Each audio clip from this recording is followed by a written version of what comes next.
my why, like my reason for being here is to improve human performance so that people can do what they love always. That is what gets me up every day, is that idea that I want you to be able to do what you love forever, as long as you're on this earth, because I've had the experience of having to face, like, I'm not gonna be able to do this anymore.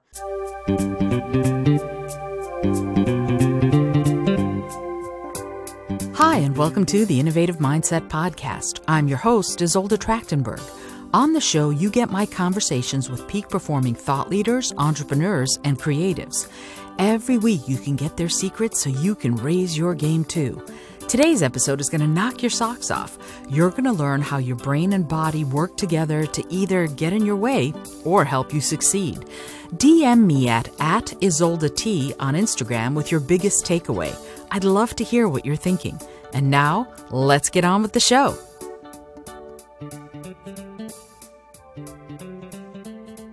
Hello, and welcome to the Innovative Mindset Podcast. My name is Isolde Trachtenberg, and I am super thrilled you're here. And I am incredibly honored and thrilled to have this week's guest and to introduce you to him. I'm so excited. My mouth isn't working. It happens sometimes. Andrew Byrne is the founder of The Singing Athlete, and I cannot wait to talk about what that is. A training program that brings sports performance and neuroscience into the voice studio. How amazing is that? He is based in New York City, and his students have appeared in leading roles in over 75 Broadway shows. In 2016, Andrew was the first arts envoy appointed by the U.S. State Department to the nation of Belarus. It's another kind of thing we share, since I was born in Moldova, which is just a couple. Oh my God, really? Yeah. Yeah. That's, I'm an immigrant. I was born in the amazing. Former Soviet Union. So let me finish talking about you, Andrew, because Sure. there's so much more to say. I got excited. Sorry. No worries at all. I love it.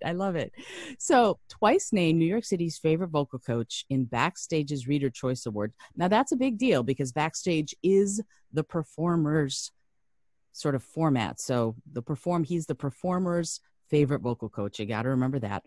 Andrew travels the world to bring his brand of brain-focused training to singers across the globe.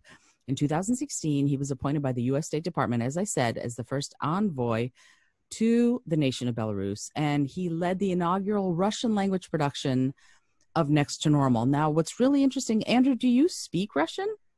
You know, I don't. I got the job sort of at the last minute, and so I had time to just take a few Russian lessons, and I learned how to say the basics and how to say diaphragm and tongue and things I needed to talk about from a singing perspective. I loved the little Russian that I got to do. I found it to be such an amazing language to work with. I honestly just loved the feeling of speaking it too. I really enjoyed it. So it was a brief study of it, but I hope to do more. Oh, that's so fabulous. Well, we'll have to do that. I'll help you practice your Russian, since Russian is my first language. Anyway. I can do some practice. I'm sure. Да, конечно, мы будем. So let me finish your introduction, because obviously this is already gone off the rails. So Andrew's other international teaching assignments have taken him to Singapore, Switzerland, Denmark, France, China, and many times to Australia.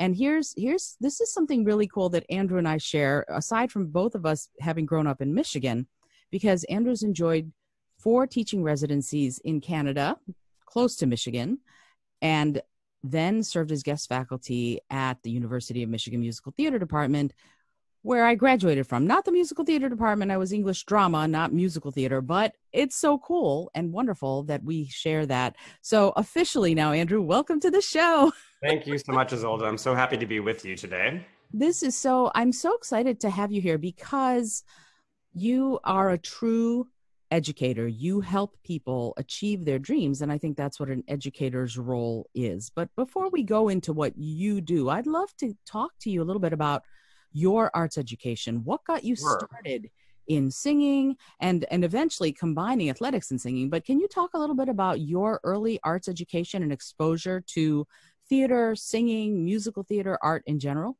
Absolutely. So I come from a music family, especially on my mother's side. So 2 of her sisters, when I was growing up, were professional musicians. So one was pursuing opera in New York City. The other was a pianist, piano teacher out in the Bay Area.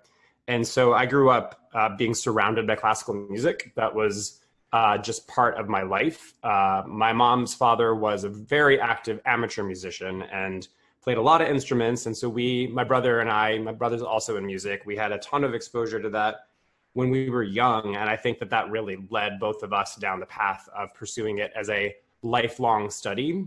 And yeah, I did, shows when I was young. I did choir, band, basically anything I could get my hands on that involved music. And along the way, I fell in love with playing for singers. So starting in high school, I earned money by accompanying singers on the piano. And throughout college and grad school, that's how I supported myself. So I did what I consider to be an old school apprenticeship. So I would come early to the voice lessons. I would take notes on what the teacher was saying and what exercises they were giving the student. As a male voice, that's how I learned to work with females, to hear smart teachers talk about it. And so I did that for many years of my life. And that's really how I came to do what I do, to have the exposure to so many different perspectives on a way that something can be said to a singer. And I feel that if there is a way it can be said, I've probably heard it just from being exposed to so many teachers and so many different methodologies. That's kind of allowed me to synthesize something for myself. So it sounds to me like you've taken the best and the most effective of the advice that you heard given and transformed it and molded it into what you now teach. Is that an accurate assessment? Yeah, I think so. So, I've always been fascinated by art and by science. And so if we think sort of scientific method of like taking what I heard and trying it with my sample of people and seeing what I felt were the most effective things across the broadest spectrum. I think the thing that I love most about working with singers is that everyone has their own voice and there is no magic thing that everybody needs to be told or to do to be a better singer. And that's what has always made it for me so fascinating. I have yet to wake up any day and not want to do it since I was 18. And so it's, I think, because I'm so interested in people and how they process and how they learn. And so that's really kept me interested. And I'm constantly thinking about how I can be more effective as a teacher. What are things that I can do that will get results with the broadest spectrum of folks? I love the fact that you state plainly that every singer is an individual and every singer is going to need something different to help them bring out their best voice. And yet this idea of the scientific, I love that you use the scientific method too. I was a NASA trainer for many years and worked Cool. at one of the big science agencies. Awesome. So I love the idea of the juxtaposition of art and science. How do you bring science to that individual lesson, to that individual singer? What do you do to assess them scientifically and then to help them both artistically and scientifically? Yeah, so that kind of gets into what I do now, which is to really try to blend neuroscience and performance. And so the idea would be the assessment phase for a singer is to sing something. So if working with someone in a show, they say to me, I'm having trouble with this one phrase, doesn't feel quite right. So they'll sing it for me and I will use all of my senses, visual, auditory, kinesthetic, sort of spiritual, and trying to just figure out what's going on with that. And then I'm going to go through, based on my observation, some tests to go, well, okay, so it looks like, let's say the left side of your face is drooping down a little bit when you're singing that phrase. Let's see if you're feeling that side of your face correctly. We can do some nerve testing over there and see how that's going. Oh, interesting. You don't feel that middle branch of your face on that side. Let's provide some stimulus to that branch of your face. Let's try it again and see what happened. And then that's the reassessment to go, did your nervous system, did your brain appreciate that stimulus or not? Is that the direction that we need to go to get this to happen? So I can hopefully give you something to do before you walk on for that song or that scene that's going to get your brain feeling safe enough to let out whatever needs to happen. And in the neuroscience world, there's so much interest around singing specifically because it is this reflexive action. The vocal cords are moving extremely fast. A high C that an opera soprano sings is about 1,000 times per second that the vocal cords are opening and closing, which is obviously a pretty fast tempo to control consciously. So it's this really reflexive part of the brain that makes it a very fascinating area for study, I think. So much of what you just said is incredibly fascinating to me.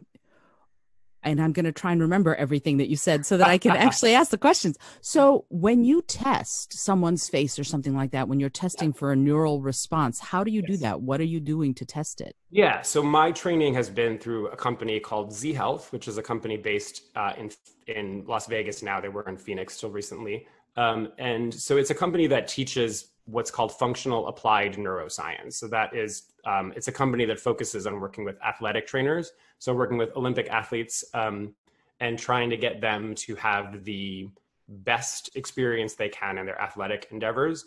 And so I have studied with them for many years. I'm a master practitioner with that methodology. And so I essentially apply that information for singers. So we use testing that you would do in like a neuroscience clinic, but we use it for different reasons. So someone might be, having a serious enough issue to go see a neurologist.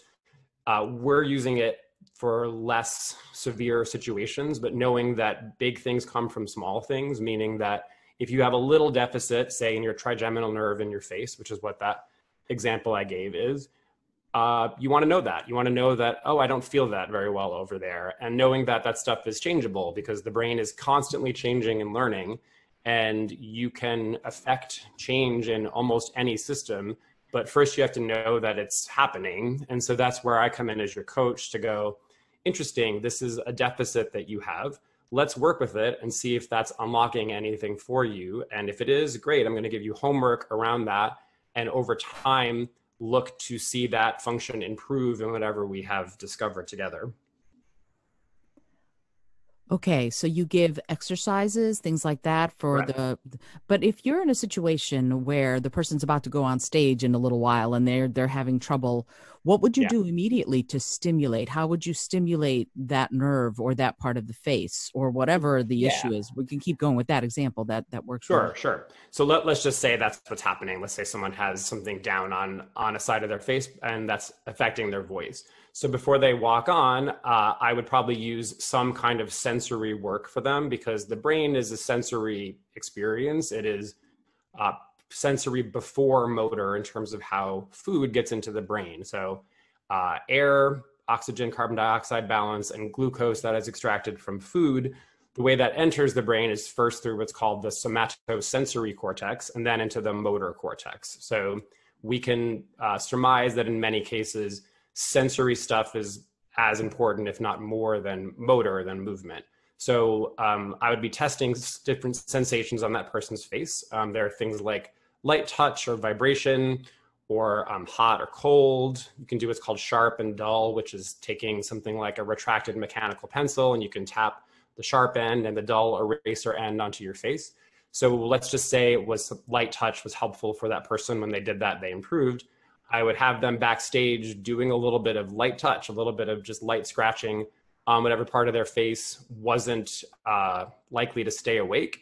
And then I would have them go on in the show and they tell me at their next lesson, yeah, that worked. That helps. I felt more able to get through whatever, or that didn't work. That wasn't what I needed. And then we're going to try something else. We're going to keep experimenting until we find something that for that individual nervous system seems to get them to feel safe enough to let their voice open up and to let what needs to happen happen. There's so much. There's so much. Okay. So yeah, because this is I teach voice as well on a much smaller scale than you do. And it's interesting because when I do it, it's a much more like what you said was you almost use a spiritual sense to see what's Mm-hmm. going on with the singer.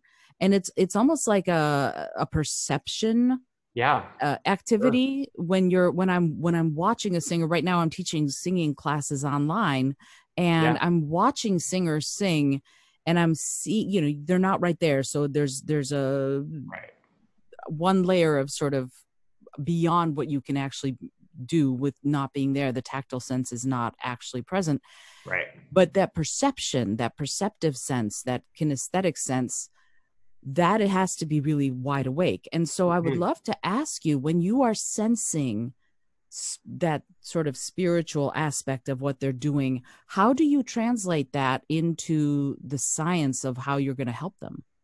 Yeah, it's a great question. So I have always been sort of a natural with that, where even from my beginning of my teaching career, which I started teaching voice in 1993, I've always just been kind of good at sensing that stuff. And that I would say is just one of my gifts as a teacher. Mm-hmm. And so a lot of the process since then for me, pardon me, a lot of the process since then for me has been really trying to figure out a little more of a system to help others understand what I do, because Mm-hmm. it is, as you know, some people just kind of have that, and yet there needs to be some kind of method put forth. So Mm-hmm. I just published a book, which is my attempt to put that into a more structured form for people to start to process. And so Mm-hmm. the book is called The Singing Athlete: Brain-Based Training for Your Voice. And so it's something that is a really essentially a training system. So I created an entire online portal that comes with the book that you get for free when you buy the book. And it is about 150 video exercises. And so that's an attempt to put it into some kind of framework that Mm-hmm. people can understand. And it's just, look, I decided to frame the book around different areas and structures of the body. So I start with breathing, and then I kind of go from there through structures of singing that are traditionally talked about, and then other things that aren't traditionally talked about, including a huge chapter on hearing and balance, and then also a very large chapter on vision. So those are things that I find to be not talked about in many vocal pedagogies, or really any that I've come across. And I've found them to be very, very helpful for performers. So that's sort of my attempt to put it into a frame that people can get. I love the idea that you have this system that is all inclusive, that a singer, or you know what, it doesn't, you don't even have to be a singer. I think That's that fair, what you're yeah. talking about, anybody who does any kind of presenting or speaking or performing could probably get a lot out of this. And what I'm curious about is how different have you found it to be teaching individually, personally, from the people who get the book and do the system? What is the difference between the two for you? And what do you think the difference is between the two for the people who buy the book versus people who are your students in New York City or wherever you're teaching? Yeah, that's a great question. So I travel the world teaching a course called The Singing Athlete, and the way that course is structured is that if it's like a day course, it's divided in half. So the morning is done as not really lecture, but it's done as sort of an experiential thing for the group, where Mm-hmm. we're going through exercises, we're learning the basic framework of what I'm going to be talking about, and then experiencing that with partners or with ourselves or with a group. And then after the break, it's a master class. So that Mm-hmm. means that you're going to see me work with singers individually and apply what I spoke about. Mm-hmm. And so the feedback that I normally get is, it was, the morning was really cool. It was great to learn that. But once I saw you do it with the singer, like I saw you go, oh, they can't hit that high note. Oh, weird. You looked over here and then you could hit the high note.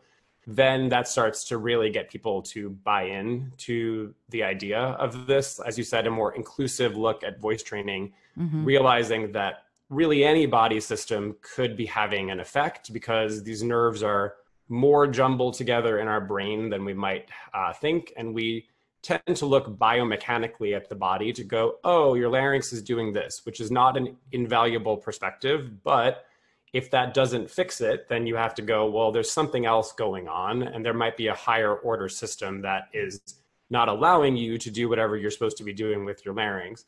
And so that is, I find when people can see me put it on a body, they understand. So yeah, it's been honestly very vulnerable to put it out there without that element, because I have found that to be one of the most easy ways for people to really get it. And so I've been heartened, honestly, by the response I've gotten so far, because people have been telling me that they're still getting a lot out of it. People who I don't know, who are saying, you know, I'm incorporating these exercises into my practice. I'm hearing from a lot of people who teach yoga, teach gyrotonics, Pilates, who are studying the book and are going, yeah, I'm incorporating these into my lessons with my clients, and I'm really enjoying that. So those are my people who can think creatively and go, there's something here, let me start to experiment with my population and see what happens. And so eventually I hope to, you know, get back to traveling the world again, and with this book now, having people something to continue study after I leave them. But yeah, it's certainly a big challenge. And the reason I did all this video was to try to give people some kind of experience of this is how this works. And I use myself in the videos as an example. So I use my own function or dysfunction to go, as when I was shooting them, I would, go, oh, today I'm not doing very well over here. So I would sing something, and then I would go, all right, I'm going to do the exercise on myself. Now I'm going to sing again. Sometimes it worked and sometimes it didn't. And I just left that on the videos to go, yeah, that's what happened when I did it. And that was the best way I could think to kind of demonstrate it. And I think that's so great that there it is. And I appreciate you saying that it's vulnerable to all of a sudden put your baby out there and go, Yeah. hopefully it will fly without me That's being right. there right in person. Yeah. And I completely understand that. And yet it's a way to allow people to expand and extrapolate what you've given them to their own, as you said, to their own populations. And I would love to find out, you decided that the singing athlete, as I said, there's so much to talk about. So you decided singing athlete. Yeah. What part does athletics play? How did you married the two, but how did you get from athlete to singer? And I'll say it this way, because I tell every singing class I ever teach, I believe singing should be an Olympic sport. That is the first sentence I say every time I talk to anybody about singing. Amen. And so I know I am your people. I need you are my people. You are. So let's ask that question. How did that marriage come about? The athletics and the singing. How did it come about for you?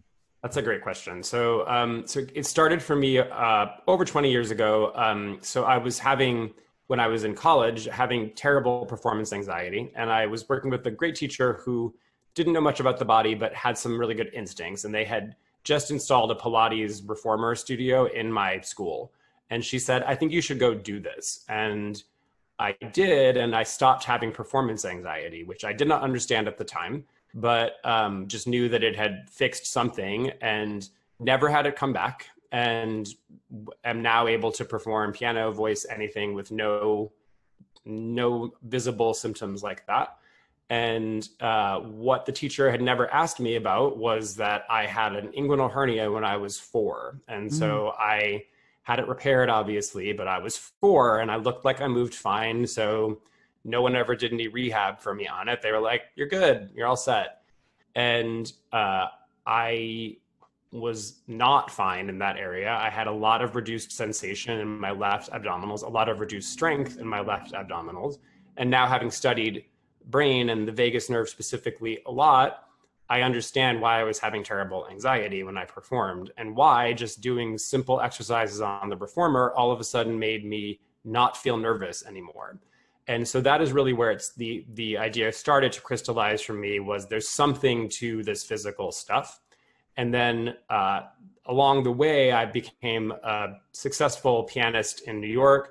I played in Broadway pit orchestras, and I was also running a music directing career where I often conducted from the piano, which is sort of a very interesting physical thing to be doing. You're using your head a lot to try to cue people while you're playing with 2 hands. So it's an interesting sort of physical challenge. And although my anxiety had gone down, I still hadn't really dealt with some issues in terms of how I was moving. And I started to get terrible pain in my elbow that eventually moved into my shoulder. And I was doing Ragtime, which is my personal favorite show. It was a dream contract for me to do. And I would start the first notes, which are ba-na-ba-ba-na-na. I would start that first thing, and my left elbow would throb at the beginning of a 3-hour show. And by the end, my left hand would be bright red. I started having nerve symptoms, tingling, heat, all that stuff in my left arm. So I thought I was going to have to quit. And that was really sad for me, because to this day, this is the only thing I've ever wanted to do with my life. And I had to really go to the place of, is there something else that I want to do? And the answer was no. I really feel like I'm here to do this. So I had to fix myself. So I did that through a lot of things, starting with Alexander technique, which I had had some experience with earlier in my career, but really got serious about. And that helped a great deal. And I went back to Pilates and to what's called gyrotonic, which The combination therein somehow did the trick. And I'm now 18 years after that, have had zero reoccurrence of that problem. And so I credit that with getting back in touch with my body and having better, clearer coaching on that with getting me out of pain. And so that became my life's mission. So what I say to people is that my why, like my reason for being here, is to improve human performance so that people can do what they love always. That is what gets me up every day, is that idea that I want you to be able to do what you love forever, as long as you're on this earth, because I've had the experience of having to face, like, I'm not gonna be able to do this anymore.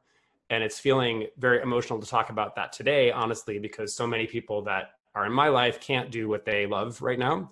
And so it is now my mission, like this year, is to try to figure out how to sustain artists through a time where we're not able to do what we love, at least not in the way that we love to do it. And so that's kind of what led me through the path of athletics, eventually to the brain. And the combination therein has just been very life-changing for my own body and my own self. So I try to share that with anyone who's curious about it. I feel like applauding you right now.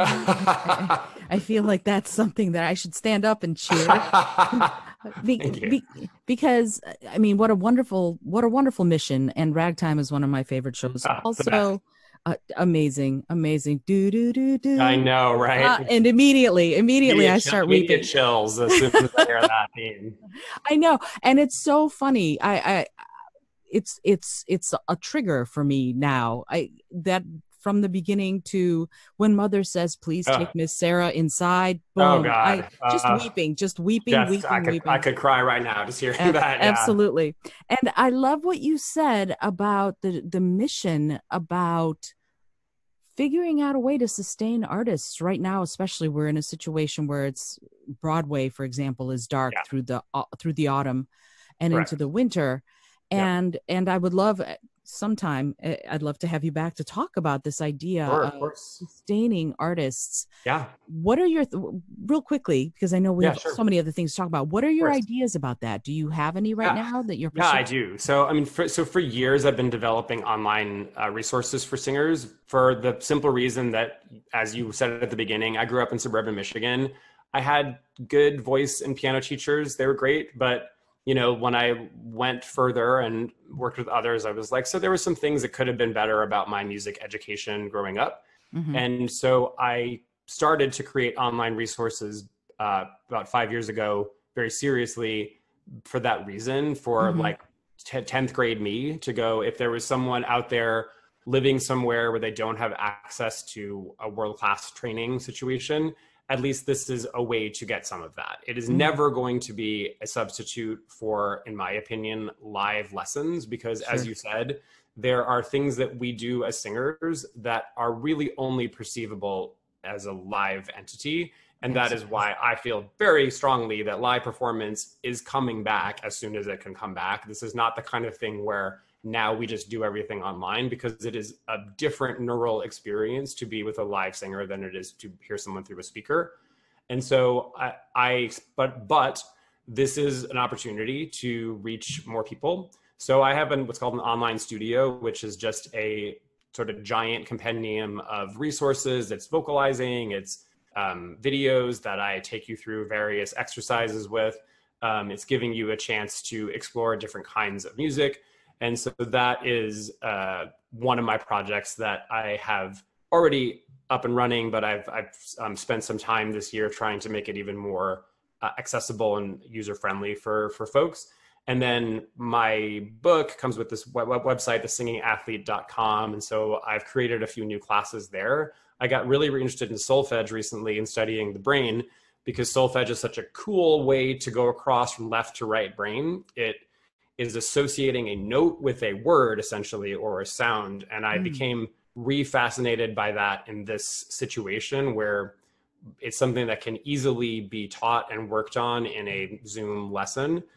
And it's just kind of a cool thing to work with. I just did a lot of it as a music student, but hadn't really used it a lot in my own training until, again, pretty recently. So I created a whole course on that this year called the Do Re Mi Vocal Gym, which is a I pretty love it. fun little way to get through progressive solfege training. And so stuff like that are things that are opportunities that are kind of easy to do in this type of a format. And so that's where I'm starting. I'm going to hopefully soon start to do some more online group stuff. I'm trying to create forums for us to just keep working and training, and ways to keep motivated, basically, to keep singing. Uh, it's so interesting to me hearing you say that live music will come back, and because there is no real doubt, is there? No, We need the immediate emotional, visceral connection to the singer, to the musician, right, in order to really get the best experience out of it. And in your book, you talk about the physical aspects of singing. Yes. And how present they are. I'd like to, there's, again, so many questions. This idea of physical trauma showing up in your singing. Mm-hmm. I would love to ask you what that means, how it shows up for different physical trauma. You mentioned yours and how it showed up in your performance. How does physical trauma show up in singing? And even further, what is the optimal physical state for a singer? Like the two opposites, if you will. That's great. Yeah. So in my case, so it's, a surgical thing happened, and that happened to be a surgery in my midline structure. So if you think of sort of the center line of your body from your skull down through your pelvic floor, any kind of stuff that's happened in your history in that area can have a fairly direct impact on your singing. And so I mentioned the vagus nerve earlier. If you're on this call and you don't really know that, it's spelled Vagus, not like Las Vegas, but vagus in Latin, which means wanderer. And it's your longest cranial nerve. It's your 10th cranial nerve. It goes from your brain to your pelvic floor. And that nerve is 80% sensory. So it's 80% telling you the state of your body. And the motor branches of the vagus, some of the main motor branches go into your diaphragm, and then they go into every part of your larynx. So any part of singing or speaking is a vagus nerve activity. And so when you've had some kind of midline situation, you've had a C-section, you've had like me, a hernia, you've had anything go on in your midline, you have stuff going on with your organs, that's affecting your vagus nerve, and that can show up in your singing, because singing is another branch of the same nerve that's telling you how you're doing, basically. And that's why singing can be so emotional for people, whereas if you tear your rotator cuff, that can really suck, but there can be some more emotional stuff when you have this midline issues going on. And so there can be this effect in your singing. And that also, I think, makes singing a great barometer of how you're doing, because it is a great way to know if anything that you're doing for your body is being appreciated, because it will show up in your voice. So if you are trying out a new workout routine, you can do a little singing afterwards and go, how does my voice feel after that? Or even just speaking, as you said, you don't have to be a singer to use your voice to know. You can just talk to a friend and go, how does my voice feel? Does it feel resonant? Do I feel it vibrating in my body? You can use it as an assessment of how you are doing. And so there can be that. And also, of course, emotional trauma can then show up in your voice, because again, your vagus nerve is part of your social connection. And so if you've had something bad happen in an interpersonal experience, that can also translate in your voice. And I talk a little bit in the book about some ways to essentially deal with the scar. And so I say that because I have a giant scar in my pelvic area, but also there are sort of more metaphorical scars. I call them creativity scars in the book.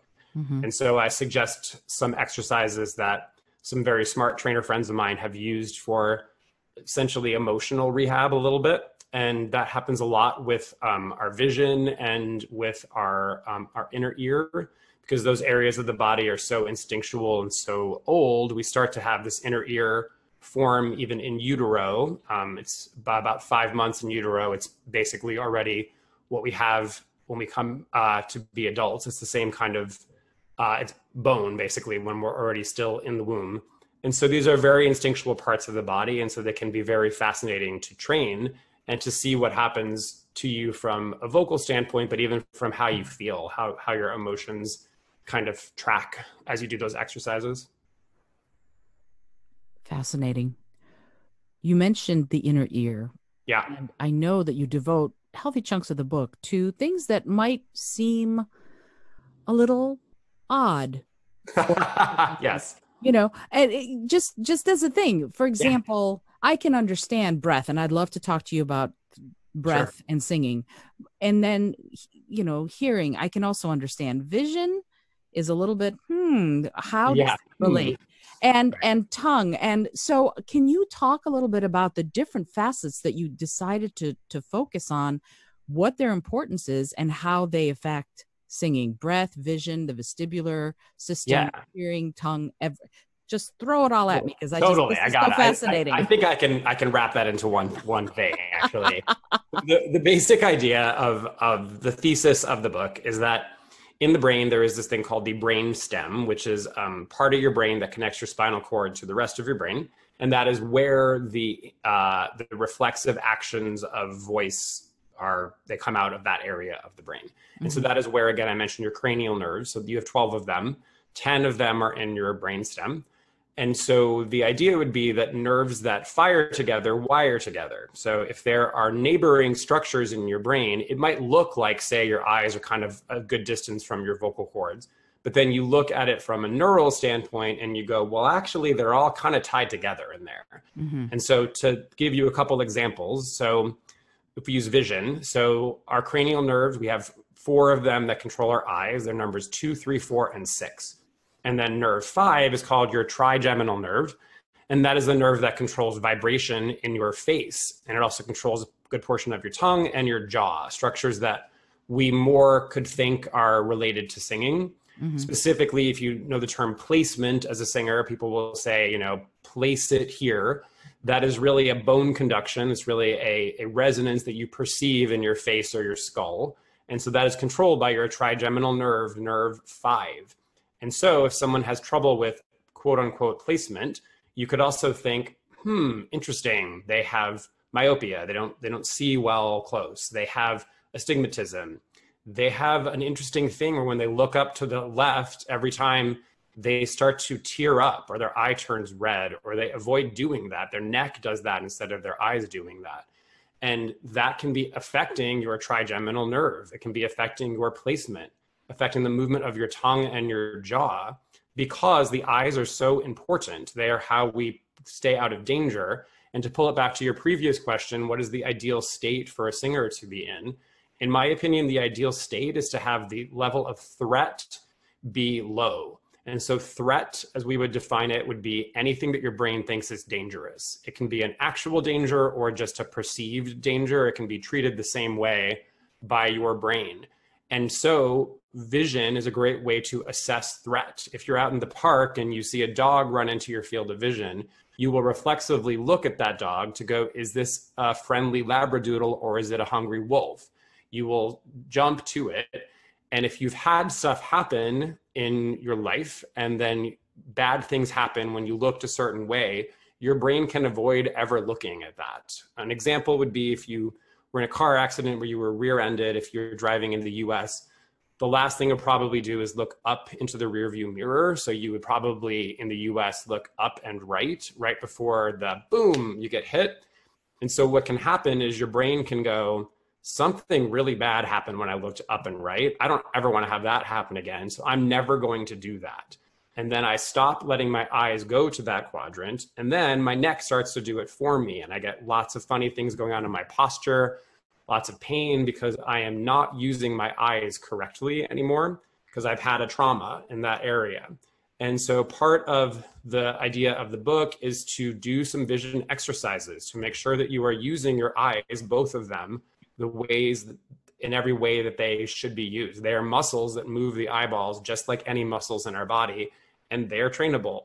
And often there's a lot of improvement when we start to recapture that because the vision is so important to your brain. It is in 32-ish different areas of your brain every time you use your eyes. And so it's having this incredible global influence, and it's specifically tied to some things that we need in singing. So it is my opinion that doing vision training as part of your voice work is a really good investment and can get you over some blocks that you may not have known how to deal with. That makes a lot of sense, looking at it from this perspective. And yet the brain sounds like it's a little silly in this way. Because, you know, there's a, I guess it's what they call the reptilian brain, or the early brain that goes, oh, something bad happened when I looked up and to the right, therefore I'm never going to look up and to the right again, or I'm going to avoid it. Exactly. That doesn't really make sense to someone who's thinking about it, you know, with the frontal cortex. You're exactly not gonna... right. That's exactly it. So the training that you talk about, it's designed to, how does that work? Is it designed to take the more analytical part of you and sort of placate that earlier brain, or is it designed to help the earlier brain feel more relaxed and therefore allow the looking up and to the right, to follow your example? I would say it's more the second thing, that we're looking at it as, even though we have this conscious brain, as you mentioned, the frontal lobe, that's like, that's stupid, it was just one thing that happened.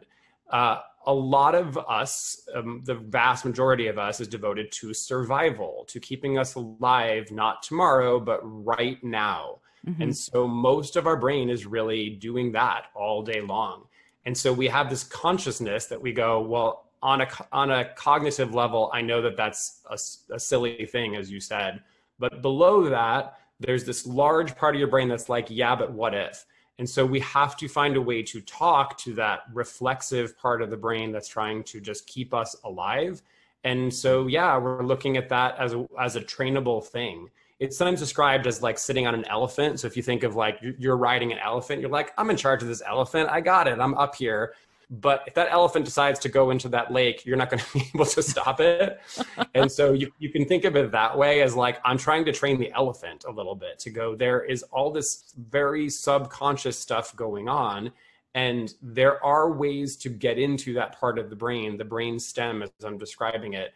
And so doing some training there is interesting. And then you can be curious about it. And specifically working with performers, they're very rarely told where to look when they are singing something. So I often have people, I test their vision, what happens with them when they look in various distances or directions.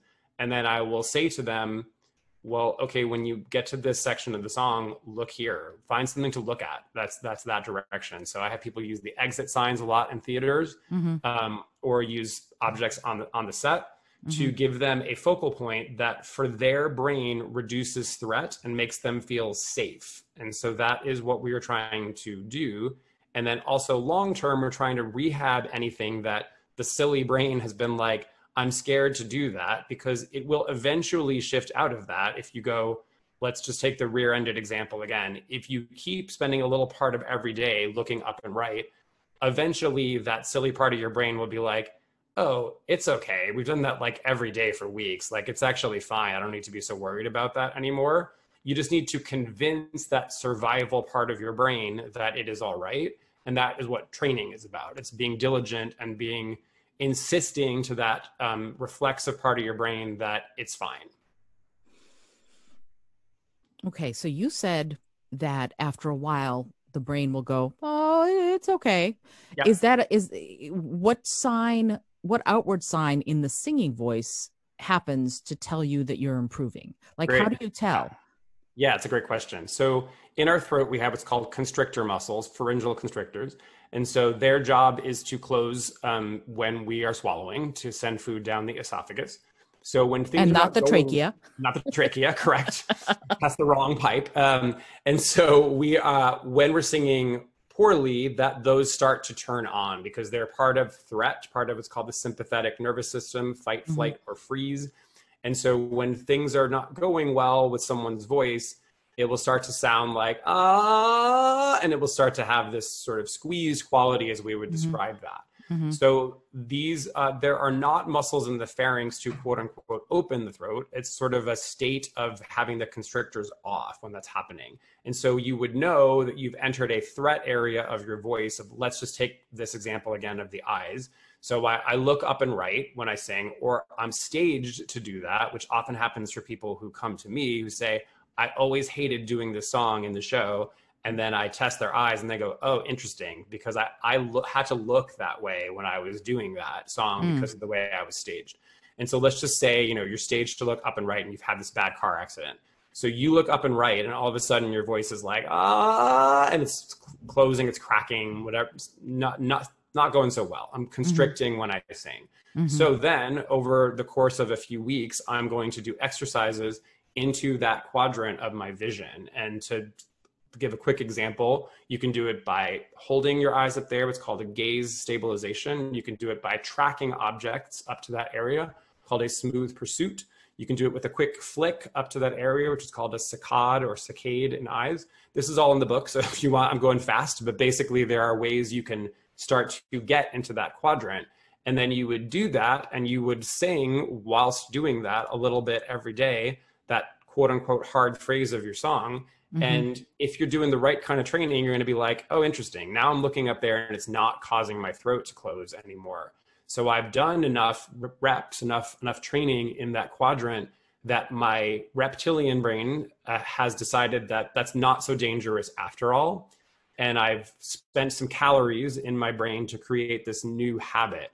And that is an important factor to remember, is that your brain's trying to conserve calories all the time, so it will resist making changes. That's why you need to be diligent with whatever you want to do. If it's being a singer, you got to sing every day, because you're trying to tell your brain, hey, this is important to me. You got to spend the calories on this to do that. And even though we know we can run out and get some food whenever we want, pretty much, the subconscious brain is not sure about that. And so it's constantly conserving calories. So you need to keep doing it every day. And then eventually that brain shifts and goes, oh, you keep doing this thing. And okay, I guess it must be fine because nothing bad has happened.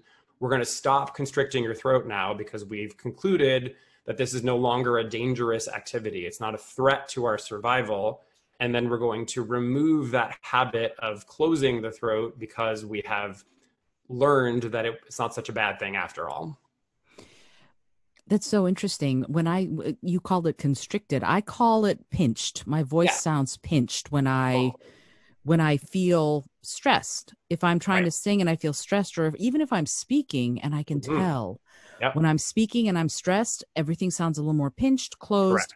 And so I know for myself that I will drop into yoga poses immediately. That's what I do. As soon as I feel it, I'm like, okay, that's it. I have to go grab my mat and do some yoga. So great strategy.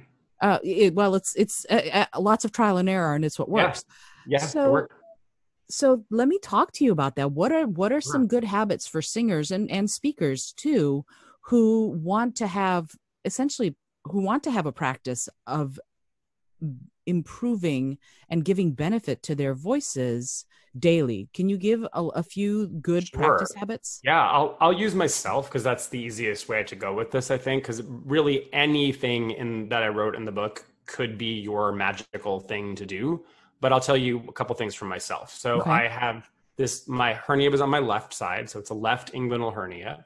So what I do when I'm feeling what you described as the pinched quality is I do left side abdominal exercise. And so in the book, I take you through drills for all of the abdominal muscles. So the drills that I explained in the book, I do my left external and internal oblique immediately if I feel that way. And my voice will drastically improve. My range of motion improves. I can do a better forward bend. Any of those things I use as a test. And in the book, I also mentioned that you can use your physical range of motion, your strength, or your balance as some secondary confirmation, which is what I prefer to do for myself. So I use my gait, my walking gait, to test how well I'm doing. So what goes completely together is that open-throated feeling goes with a better walking gait. And so I've done a lot of study on that. So I address it a little bit in the book, but I've had my gait analyzed over and over again, and I know what it feels like when it's going better. So I use that. I'll take a little walk and see how I'm feeling. And then I use my range of motion. So I test if I am flexible or inflexible. Again, what goes together is inflexibility and that pinched quality. So I will use that, which is why yoga is a great option, as you described. Personally, for me, though, if I do my right abs, not that much changes. If I do my left abs, magic. I'm immediately in a better place. And then I also do stuff on my left palate. And so I take you through some exercises in the book that are for the palate. That's also very, very helpful for me. I have a concussion on the left side of my head, so I work with that scar on my forehead. That also tends to drastically improve me. So I will do either some sensory work, like I mentioned. I use what's called kinesio tape. I will tape my scar in a good direction if I need a little bit of a boost.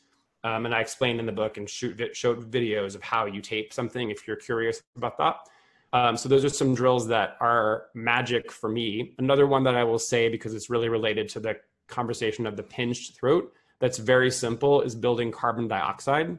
So it's as simple as breathing into a paper bag. If you've seen on TV shows where someone's having a panic attack, they make them breathe into a paper bag. Mm-hmm. You don't need to be having a panic attack to have that work. So if you want to watch that, you can just go to my Instagram channel. It's @singingathlete. It's pinned to the top of my page. I shot a video of how to do bag breathing. So I do that twice a day anyway, always. But I especially have done that this year because there's been some research around this little virus that's going around that the people who have that have both low oxygen and low carbon dioxide in their lungs. And so building carbon dioxide can be a good thing to do anyway, but especially if you're concerned about what's been going around, that can be a good practice to be in. And I've done it religiously twice a day for 2 to 3 minutes every day since March. And so that's something that both helps my voice feel better and also is just a good health practice for my own body. That's fascinating. I didn't know that about carbon dioxide. That's incredible. And that brings me to, I know I could talk to you for the next 4 hours, and I know you have. I could too. We're having fun. It's great. Yeah. No, I'm glad. You're welcome back anytime. I'm having the best time. It's great. That's terrific. I'm so glad. So let me ask you this idea of breath and singing, speaking, living. The way I look at it always is, you can last 3 weeks without food, 3 days without water, and about 3 days without 3 minutes without air. Yeah, exactly. So talk to me, if you would, about the importance of breath in singing for performers and for regular people. That's a great way to describe it. Yeah. So we mentioned threat earlier in this call. And so you can think about what you just said. We can live for only a few minutes without air. That's probably going to be a really high threat area for a lot of humans because we're going to die if we don't get oxygen. Sure. And so changing breath can be extremely tricky because it's very high rep, right? We breathe around 20,000 breath cycles a day. That's a whole lot of reps, but it's also an amazing opportunity to change your autonomic system. So autonomic would be the fight, flight, or freeze you mentioned earlier. It's called sympathetic nervous system versus parasympathetic, which is known as rest and digest. So it is a great opportunity to shift because your diaphragm has what's called somatic fibers in it, in addition to autonomic fibers, meaning it's going to keep you breathing when you sleep and all that stuff, but it's also trainable. And so that makes it a really fascinating chance to affect yourself from an autonomic level, from getting out of stress. And so I devoted 4 chapters to breathing because I am super passionate about it in my own life. I train my own breathing absolutely every day. And I really like others to invest in it as an area to work with. And so I decided to write my first chapter on what I don't see other singing textbooks talk about, which is the balance of oxygen to carbon dioxide. And that is an area that is quite fascinating. It is related to actually Russian training, bringing it all the way back to Belarus. Mm-hmm. So Konstantin Buteyko was one of the first doctors who worked with carbon dioxide. For many years, the material was not in English. So it's only relatively recently that people who don't read Russian have been able to really read about it. And so there's been a lot of cool research around that. And through that, people have sort of extrapolated his stuff to see the value of carbon dioxide. And it's very individual, meaning that not everybody's going to have that response. I personally have a very positive response from building CO2. So simple things that I'll do through my day is stuff that's called reduced breathing, which means just breathing a little bit less, because a lot of singers, we get very used to taking in big, big inhales. And not that that is wrong, but it is also good to see how you do with letting the CO2 be more present in your blood, because hyperventilation, breathing too much too rapidly, is essentially an intolerance to building carbon dioxide in your blood. So if you want to try something on this call, you can just blow your air out and hold your breath on the exhale and just see how long you can do that. You should be able to do it for about 30 to 40 seconds without feeling any panic. If you do that and you make it to 10 to 20 seconds, you are hyperventilating through your day. You're overshooting your oxygen needs, which can cause a few not so good things, but specifically it can keep you into this sympathetic fight or flight anxiety state. Mm-hmm. And so I am very interested with all of my singers that I train to get them to test that and to see how they're doing, to see if they are having symptoms of hyperventilation. Stuff like that can be asthma or allergies, reflux. Those are all things that are related to hyperventilation patterns. Mm-hmm. And so I devoted the first chapter on breathing to a lot of self-testing, but then also the drills that I do around that for myself. And truly everything in the book I either do every day or have tested on myself. And that particular chapter are things that I do very regularly in my own training. I just did it this morning. So it's pretty cool stuff to play with building carbon dioxide and seeing what that can do for you. It's so fascinating. I do this exercise, I don't know, 3 or 4 times a day. It's the inhale for 4 seconds, hold for 4 seconds, exhale for 4 seconds, hold for 4 seconds. And I do it 4 times. And I always feel better. I always feel more rested and more calm. And I had not thought, I had thought through the oxygenation portion of that, but I had not thought through the carbon dioxide portion of that. So it's fascinating that has that other side of the coin. Yeah. We don't tend to think of it. We don't tend to think of it that way. You know, it's interesting. In plants breathing, it's photosynthesis and then carbon dioxide fixation. And one is at daytime, one is at nighttime. And it's the plant breathing cycle. So it's interesting for me to hear you talk about this and to relate it finally after all these years of me being alive to my own breath. So fascinating. Yeah. I'm grateful for that. Thank you. And and that's a great drill. I mean, that's I call that box breathing usually, that pattern, and that is another great thing to test. So that's cool that you do that. And then you can do versions where you go, okay, I'm going to go in for 4, hold for 4, go out for 8, hold for 8. And it all comes down to testing to go, do I need more oxygen or more carbon dioxide? And the way you'll know is how you feel after doing those more extended exhales, just to see how you do. And we should also say that singing provides some of that, right? Since we're usually singing on a longer exhale and a quicker inhale. So that's one of the reasons why many times we feel better after we sing, I think, is because we are building carbon dioxide as we sing long phrases of music. We are inherently slowing our exhale down, which is building carbon dioxide in the bloodstream. And it makes a lot of sense. And it's interesting what you say about the longer exhales and the longer holds after the exhale. I fall asleep when I do that. That's my exercise to go to sleep is that 4, 4, 4, 6, 4, 8. And then by the time I'm done with 8, I'm usually asleep. Totally. That's right. So let me ask you, I could keep you for another hour and a half easy, but I know you have a day to get to. Can you talk about intent? Sure. So say a little more about, yes. Here, go, Andrew, talk about intent. No, the thing that I'm wondering is, so much of what you've talked about has been subconscious or unconscious sort of results or practices that you're speaking to the sub or unconscious part of yourself. Mm-hmm. Can you talk a little bit about what role conscious intent plays in a singer or a speaker who's following your process and your system? Yeah, absolutely. So of course, yes, we talked a lot about reflexive brain paths, mostly because I find that to be an area that isn't talked about a lot in other training systems. So I just wanted to always make sure that people understand that stuff is going on. Mm-hmm. On the other hand, obviously, we do have this conscious brain that is providing messages, signals essentially to this. We are able to send messages to this area consciously. And so the last chapter, or the second to last chapter, I should say, so I described it in the book. You mentioned the reptilian brain. I went with the terms of first brain and a second brain in the book. So first brain is this reflexive stuff, and second brain I'm describing as the more conscious areas of the brain.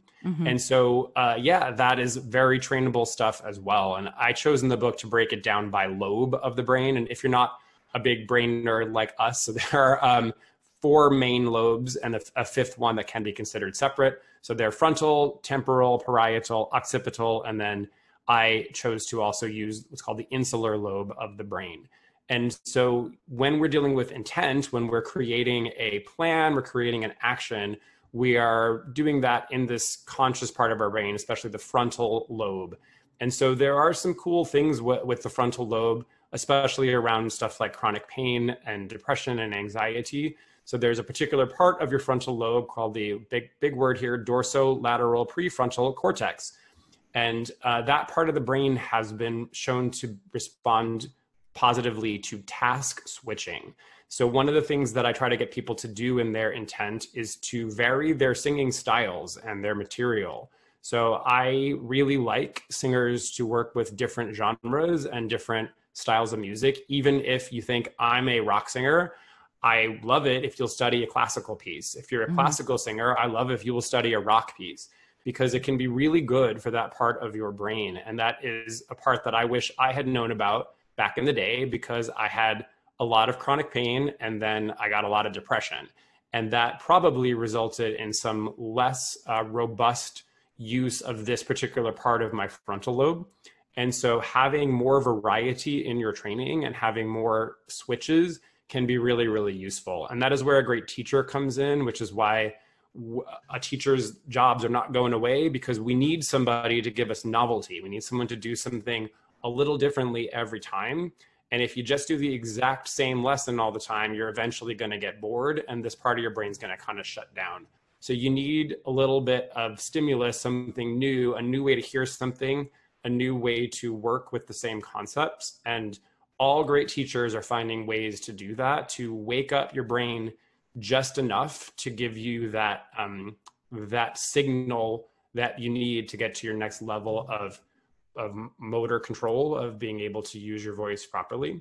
So yeah, and intent and how you practice is really important. I wrote a whole chapter on practice because I think that many people don't really know how to practice. And so I tried to give some guidelines in the chapter about here are some good habits, and that is one of them. I think switching your styles more and your repertoire is a good practice. Absolutely. And it's also that variety stimulates you. It stimulates you to look at things differently and to look at the song, your performance of it, how to interpret it, and how to make it what I tell my singers, how to make the song yours. You know, that's Absolutely. something that's so important. As a singer, you can't, it's funny, going to karaoke or something like that, people often want to hear the song done the way it's done on the album by the, you know, if for me it's Natural Woman by Aretha, you know, sung by Aretha Franklin, and I can't be Aretha Franklin. There's no way for me to be Aretha Franklin. So no one else is going to be Aretha. That's exactly. True. So that idea of providing yourself that variety is fabulous. And I'm so glad that you address it, because I think it helps the whole person, not just the singer person, but the whole person, find out and develop those interests that you might get sparked in a way that you never thought possible. So I'm really grateful that you put that in the system. Yeah. I as I said, I could keep you for another 4 hours, but I know that you have things to do, and I would love to have you back and talk more about your forward process and your you know, your next book, but also your plans as far as singers in general and the singing community, the performing community. I would love that. But before we go, there are just a couple more things. I would love it if you would say what your social media links are, just so that we have them on here. I'll put them in the show notes, of course, but if there's anything that you think that needs to be on that show notes page, Andrew, please tell me and I will put that in. So your Facebook, Instagram, YouTube, any of that, how do people find you? Totally. So my website is just andrewbyrne.com. It's BYRNE.com, like Irish spelling.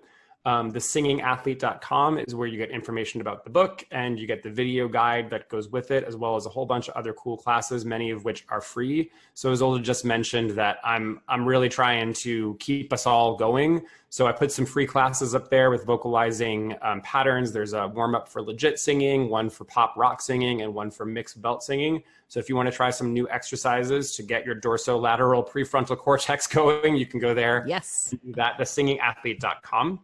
And then I'm on Instagram, it's @singingathlete. And then I'm also on Facebook. It's just Andrew Byrne Studio. So if you just type that into Facebook, it will come up. My group will come up there. And I'm on YouTube as well. If you just type in my name, tons of stuff will come up there. Andrew Byrne, Byrne. I also have shot a ton of classes for Backstage. So as Olga mentioned, Backstage at the beginning, I also have done a lot of writing and video content for them. So if you want to do some really great classes on some of the topics we talked about, you can just type me into Backstage and they'll all come up there. I did all 20-minute courses, one on balance, one on your tongue. I did several on different kinds of warm-ups. So you can just, for hours, keep yourself busy with cool brain-based voice training stuff there if you want. Oh, the brain nerd in me is just giddy. I'm it's this stuff. The thing about this stuff is that it works. It really works. Yeah. We can dance around it all we want, but the brain is the boss in that way. And right. So often we don't think of it in those terms. I didn't say this earlier, but it's also good to remember that it's really a young field because of MRIs. We didn't have the ability to know what's going on until really the mid-90s when we started to get this information. Mm-hmm. And so it's a fascinating field because we're learning new stuff about it every day. And my greatest mentors in this field are incredibly up on the newest research. That mm-hmm. is the people who I seek out to work with. I have a very high standard for teachers, and my teachers in this field are very up on this study just came out last week, and this is what we think this might mean for us in a practical way. And that's why it's such a cool thing. As you said, it is the boss, it's in charge of us. And also we are getting now, one of the great things about being alive now is that we're getting more concrete information on it to go, when we do this, this lights up in the brain. How are we going to access that?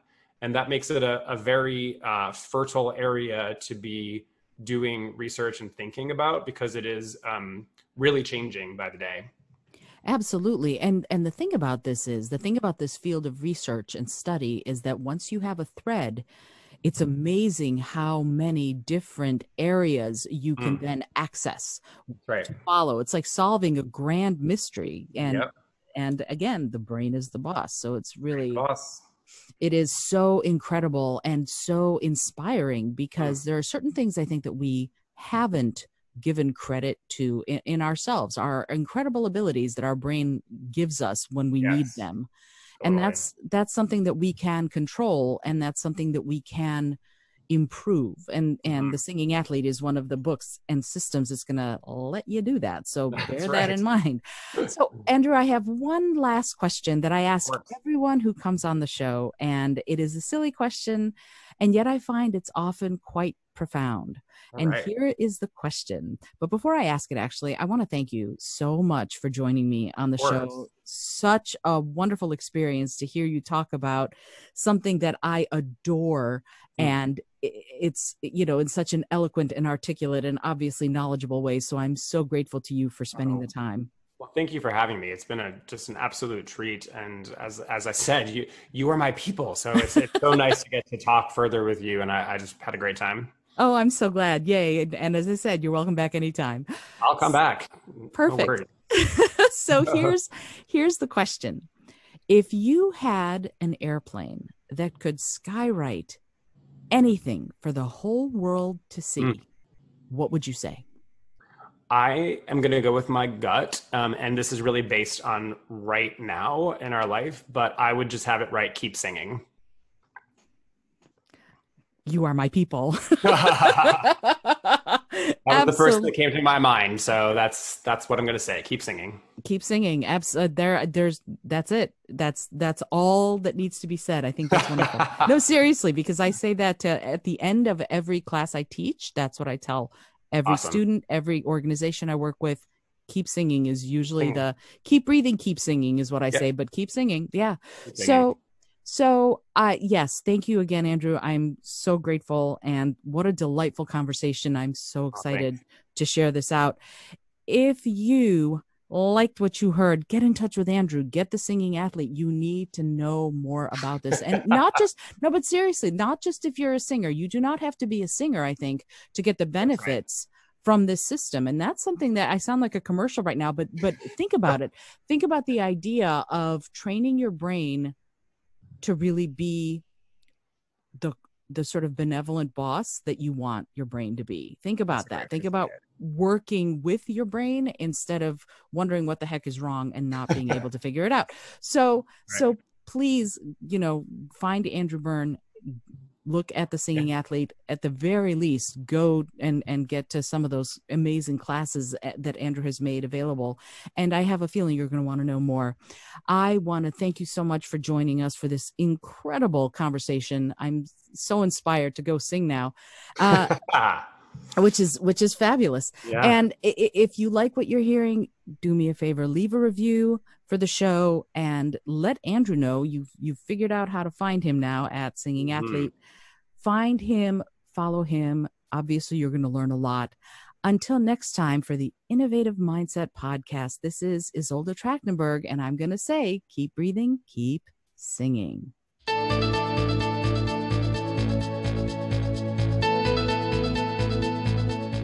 Thanks so much for joining me today. I really appreciate you being here. Today's episode was produced by Isolde Trachtenberg and is copyright 2020. As always, please remember this is for educational and entertainment purposes only. Past performance does not guarantee future results, although we can always hope. Until next time, this is Isolde Trachtenberg, and I send you all of my love.